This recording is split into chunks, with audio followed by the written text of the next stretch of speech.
Welcome back, ladies and gentlemen. As we mentioned earlier in this edition of The Breakfast Show, we'll be talking about the status of women and youth and the state's efforts to empower both women and youth in the past few years. And we are very much delighted to have with us here in the studio Ms. Amira Sayed. She is a journalist. Good morning to you, Mrs. Amira.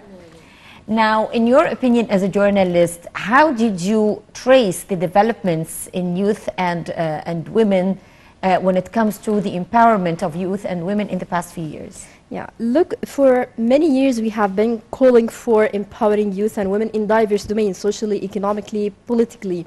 If you want to assess the last period, there is a drastic change in this field. If you are talking about youth, they were given a top priority in the government's agenda. We have seen like many young leaders now, they are assuming leadership positions. If we are talking about the parliament, we have seen like the women and youth representation is highly, there is a remarkable increase in the representation.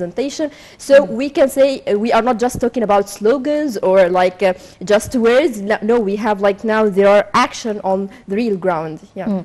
President Sisi was very keen to give special importance to the role of youth and women.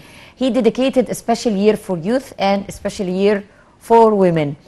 Additionally, various conferences were held to address the empowerment of youth and women. How do you see that? Yeah, so let's start with youth. Definitely now youth, they are like constitute 60% of Egypt's population. So as I told you, they are given a top priority in the government's agenda.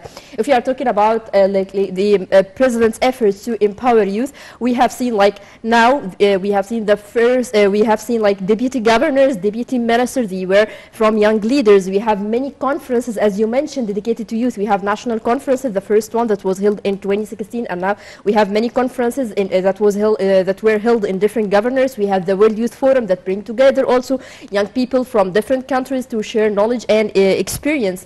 And also we have the presidential leadership program, which also it helps to hone the leadership skills of young people and prepare them for political life. We have also the National Training Academy as well. So we have many programs and conferences that seek to further empower youth. And this resulted in we have many youth leaders now, as I told you, in senior positions and also in the parliament, as now we started a new phase in the political life. So we have many youth leaders in the parliament, and this is really give us a glimpse of hope. Yes. Regarding women, we have, as you mentioned, this in 2017 it was dedicated and it was announced as a year of women, and President Sisi stressed that protecting the women's rights, it's a constitutional right for all women. We have seen in Egypt the first female governor. It was first in El Bahira governorate, and then we have now another female governor in Damietta. So we and also we have seen a president for the economic court here. It was a female president. If you are talking from legal perspective, we have seen like many legislations that support women and also like toughening the penalties for female circumcision and so on. So we have seen really many actions on real ground that reflect the country's seriousness in empowering both youth and women. Yes. I want to talk about one of all these aspects on its own or partially. Let's say, for example, the World Youth Forum conferences that were held in Sharm el-Sheikh and so throughout so many years. Yes. Yeah. It was not just a platform, as you mentioned, to bring the youth from all over the world to exchange experience, but it was also for the first time a chance for the youth to speak. Yes. We have seen so many workshops, we have seen so many seminars that were moderated by youth. The speakers were youth, and the president was he was involved in the discussion, and there was a direct discussion between the president and the youth. How do you see that? From the very beginning, the idea of the World Youth Forum, it was a recommendation from youth in the national conferences, and this dream has turned into reality. So as you mentioned, it's not just a chance to bring together young people from different countries, but it also creates a link between young leaders and also decision makers. We've seen many youth sharing panels with ministers and senior officials, not only in Egypt, but from other countries. And Definitely, if you like ask young people what is the real challenge that face you or prevent you from achieving your dreams, I want a channel to express my ideas. I want a channel to I want someone to listen to me. So we can say that these conferences give a voice to young people to freely express their opinions, to share their knowledge and their concerns as well. And we have seen that many recommendations, we are not just talking, we have moved from vision into action. We have seen that many recommendations of these conferences have turned into a reality, especially that these conferences tackle the main issues that preoccupy the public opinion of young people. Yes, they talked about politics, they talked about entrepreneurship, they talked about climate change. Yes, yes. And they give solutions. They did not only address the problem, but they also provided some solutions. Yes, and yes. They were and I always believe that such a spontaneous face-to-face meetings, it helps to lay a vision towards our common future. So that was lead to the dazzling success of the World Youth Forum. Yeah. Yes, definitely. The role of the National Academy for Training and the PLP, the Presidential Leadership Program, in bringing out a generation capable of leading the country in the future, a generation who are aware of not only the country's or the region's issues, but also the global issues as well, and how to address such issues. How do you see the importance of this? Yeah, definitely when we are calling for empowering youth in political life or in economic or social life, and we call for assuming leadership positions for these young people, first we have to ask about the mechanism, how to prepare those young people to assume such leadership positions. So here comes the role of the National Training Academy and the Presidential Leadership Program. It offers young people many courses on management, on administrative work, and it gives them a chance to directly interact with ministers, senior officials, and definitely these programs do not only target Egyptian youth. We have seen the African Leadership also program, so Egypt wants also other African countries to benefit from its experience in empowering youth. So definitely building the capacities of young people and honing their leadership skills is a must to give them a chance to be involved in the decision-making process. Yeah. Yes. What are the challenges facing today's youth in Egypt?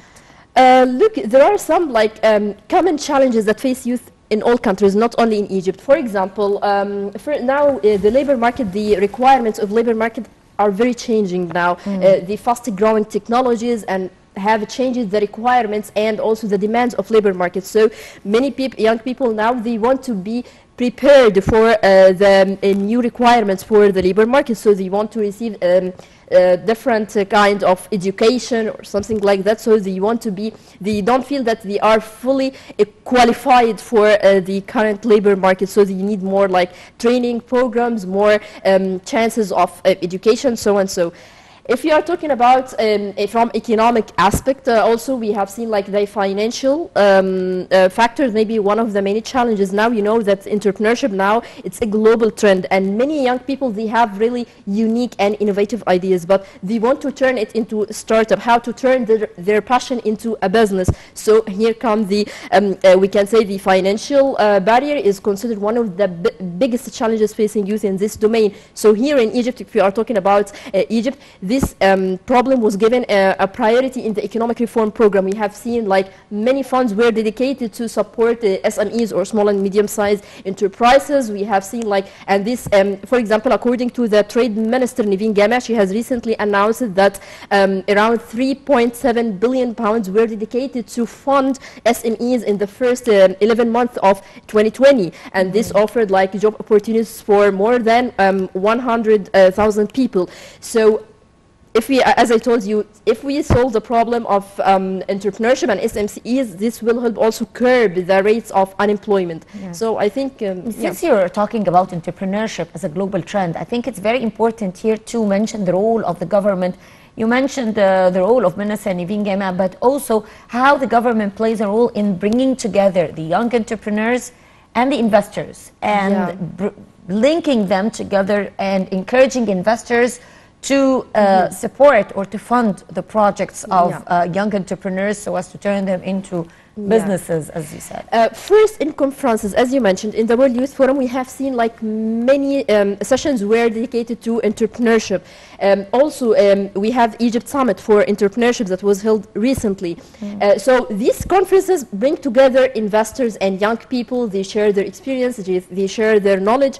And also the governments help also young people to promote their businesses by launching many incubators. We have many incubators here for startups in Egypt, and we have many competitions for entrepreneurs in Egypt to receive their funds. And I think now, as I told, this is a global trend, and it has now become part and parcel of economy, the economy of any country. So in Egypt, really, many steps have been taken in order to support entrepreneurs, and also to turn even at schools. Now we have seen like many competitions for students who they want to like make the younger generation have entrepreneurial mindset. Yeah. Yes. Yeah. You also mentioned education as part of the challenges facing the youth, and how this plays a major role in qualifying youth for the market. Yeah. In the past few years, we have seen the inauguration of so many universities, international universities, came to Egypt and opened their doors for young Egyptians to acquire their education.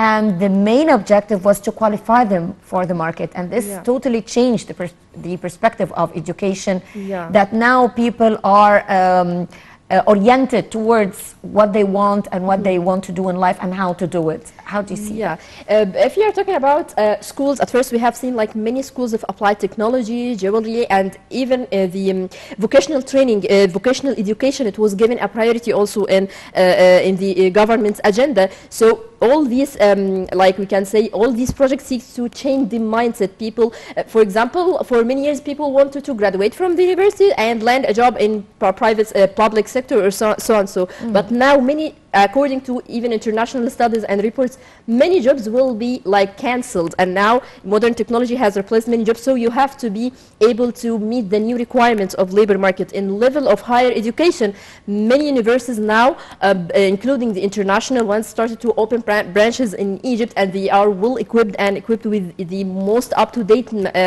technologies in order to enable the upcoming generations to meet the requirements of labor market. So definitely many steps have been taken forward in this Yes. field. The importance of empowering youth in sustainable development. How can we, since Egypt has its own sustainable development goals, how can the youth play a major part in achieving these goals? Definitely we can say youth, they are the key or catalyst for sustainable development. They are the main goal of this sustainable development and part of implementing this sustainable development goals. We have in Egypt Vision 2030 that go in tandem with also the UN SDGs. So we have seen, as I told you, if you are talking about youth empowerment in political life, in social life, economic life, all these, they are part of the sustainable development goals, because these goals seek to offer like better education, better health services for young people. So definitely they are part and parcel of this sustainable development. Let's move on to women. Now, women have been facing so many challenges in the past years, but they have been very well supported by the state. In all domains, in the political domains, in the legislative domain, in the economic domains when it comes to supporting young women entrepreneurs and so on. If we talk about the role of women and how President Sisi directly addressed women in his speeches during all the political events that Egypt has been through, whether parliamentary elections, whether presidential elections and so on, and how women played a major role in all these political events. Yeah. President Sisi, from the first moment, he stressed the paramount importance of women empowerment and their role in achieving all the government's agenda. There is no development without women. As you mentioned, in 2017, it was dedicated to, it was called a Year of Women, and President Sisi said that it is a constitutional right to protect women's rights and to empower them in all fields. We have seen like now 25% of seats of parliament seats were allocated to women, so this seeks to politically empower women, and I think that female representatives and member of parliament, they give voice for women. They understand really what are the key challenges facing women, so and how to solve them. So this definitely a step forward. As I mentioned, if you are talking about positions that women held for the first time ever, for example, we in Egypt we have the first female governor, first in Bahira and then in Damietta now, and also many legislations that support women. even if we are talking about SMEs, there is the women-led projects. They constitute a large part of SMEs that were funded by the government in order to economically empower women. So we have seen many actions on real ground, really. Yes. Yeah. Amira Said, journalist, thank you very much for being with us this morning in the Breakfast Show. Thank you very much. It's a great honor for me. Thank you. Thank you. And ladies and gentlemen, stay tuned. A short break, and we'll be right back.